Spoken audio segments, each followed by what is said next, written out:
Baik, terima kasih Syafiq di Perak. Nampaknya Profesor Madya Dr. Zainal Abidin Sanusi telah pun bersedia di talian. Assalamualaikum. Waalaikumsalam Syafiqah. Sorry lah tak dapat bertemu di talian. Tak apa. Prof sihat hari ini Prof? Saya sihat, alhamdulillah. Baru balik dari Penang. Ya. Oh, okey, baik.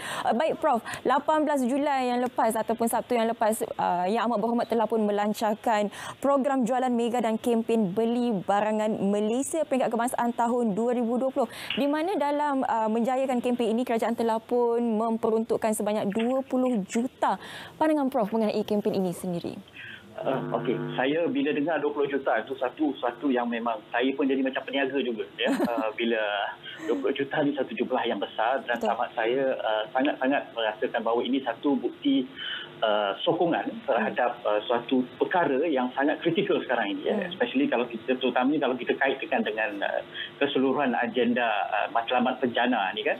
Jadi bila diberikan 20 juta ini banyak sokongan dan dari segi infra, dari segi pemasaran secara umumnya lah yang memang diperlukan, terutama di saat kritikal untuk kita bangkit semula bila kita agak diam sedikit selama 3-4 bulan. Jadi dengan adanya 20 juta ini, sokongan kempen besar-besaran dilakukan ini sesuatu yang sangat kritikal, sebab saya rasa kalau kita tengok dari segi kelestarian pun Syafiqah, ini sesuatu yang kritikal, sebab saya rasa pembelian, proses mengangkat barangan tempatan, peniaga tempatan, jenama tempatan, ini sesuatu yang menyumbang kepada kelestarian sosioekonomi. Maaflah saya kalau bab-bab ni saya akan kembali kepada lestari macam biasalah.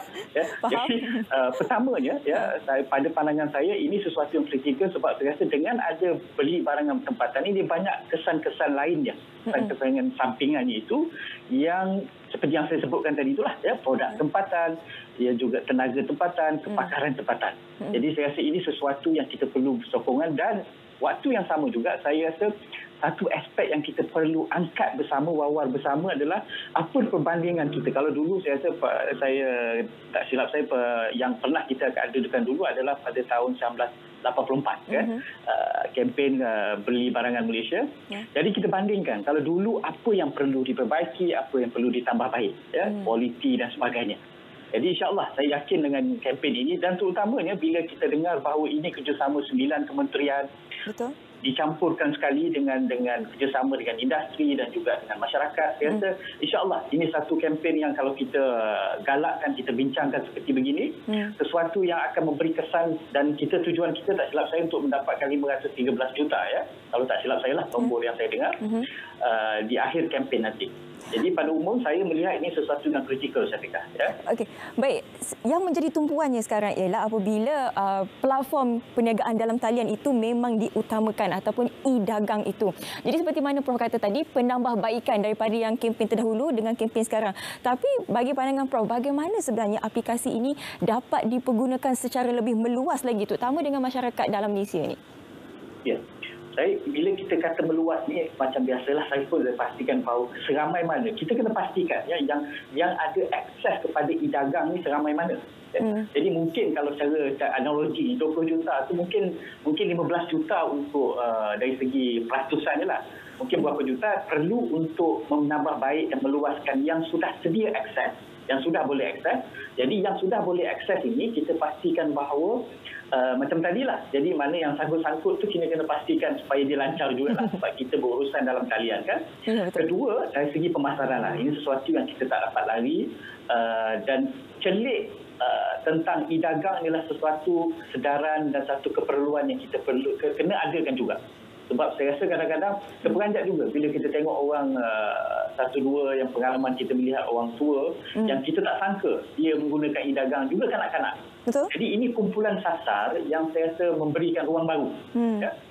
Yang perlu kita pastikan bahawa teknologi yang ada dalam e-dagang itu menjadi lebih mudah. Ya, lebih user friendly, ya, lebih sesuai dengan pengguna. Dan waktu yang sama juga saya mencadangkan bahawa kita ramai lagi, ya, 30-40% lagi yang masih tidak ada akses. Dan mereka ini adalah pengguna. Dan saya yakin mereka ini kalau diberikan pilihan produk tempatan yang pastinya lebih murah daripada produk lain, mereka akan memilih produk ini. Tetapi adakah mereka ini punya akses kepada barang-barang tersebut. Ya? Jadi kita kena pastikan bahawa bukan sahaja sekadar didagang kepada orang yang boleh akses, tapi yang tak ada tu pun kita kena cari jalan. Jadi saya jalankan 20 juta itu dibagikan sebahagian juga untuk memastikan target-target baru ini. Kumpulan sasar baru, pembeli yang baru ini. Baik, selain daripada e-dagang, salah satu lagi yang ditekankan oleh Yang Amat Berhormat iaitu betapa pentingnya produk-produk kritikal seperti pembuatan PPE, ubat-ubatan dan petrokimia dan juga makanan. Bagaimana sebenarnya ataupun pendekatan yang terbaik untuk mencapai hasrat ini, Prof? Ya, ini kalau saya suka membandingkan kalau dulu ya, kalau tahun 80-an, 84 waktu dilancarkan itu sesuatu berbeza. Ya, keyakinan kita kepada produk-produk ini masih lagi kurang tebal, kurang yakin kita produk ini. Satu, kerana kita dilambatkan dengan pasaran-pasaran luar negara. Tapi kalau sekarang, mungkin sudah berapa? Sudah 36 tahun kemudian, saya yakin ya, kita sudah punya kepakaran, kita sudah punya produk yang kita boleh pasarkan dan kita letakkan di pasaran. Ya. Jadi bila kita bicara pasal produk kritikal ini, kita kena beranilah. Pada saya kalau secara ringkasnya, kita kena berani, kita tunjukkan perbandingan produk kita dengan produk luar negara ini. Ya, apa bezanya dan apa kekuatannya. Dan saya yakin tak ada beza, dan malah kita selain mampu menawarkan harga yang lebih murah, sepatutnya lah, sewajarnya harga yang lebih murah, kita juga boleh memastikan bahawa kualiti yang ada adalah terjamin. Dan waktu yang sama juga saya rasa isu yang memang semua pengguna, pembeli mengharapkan adalah proses penyampaian, ya, selain daripada kualiti. Sebab kadang-kadang bila kita berurusan e-dagang dan sebagainya, penyampaian itu agak ada tersangkut-sangkut sedikit, ya, kerana macam-macam faktor lah. Betul. Jadi untuk memastikan keyakinan terhadap produk-produk kritikal ini, kita pastikan dua perkara itu, ya, kualitinya dan juga penyampaiannya. Penyampaian ini kadang-kadang kita rasa yang tersangkut. Sebab apa? Sebab penjual bila dia sudah melepaskan tanggungjawab tersebut kepada kurier, dekat situ dia bukan tanggungjawab saya. Betul. Ini satu mentaliti, ini satu sikap yang saya perlu ubah. Sebab kalau kita bandingkan dengan produk luar, kalau sebelumnya kalau kita beli, dia akan pastikan sampai ke tangan pengguna itu dengan cepat seperti yang dia dijanjikan. Betul. Tapi pengalaman saya kadang-kadang yang kita beli produk tempatan, kecewaan itu datang bila proses penyampaian. Dan bila kita buat aduan, dia kata, saya sudah uruskan, kita kena berurusan dengan kurier. Yang ini yang kita kena pastikan tidak berlaku. Seluruh rantaian daripada pengeluar sampai kepada pembeli P2C ini dipastikan profesional, dengan kualiti, dengan jujur dan amanah.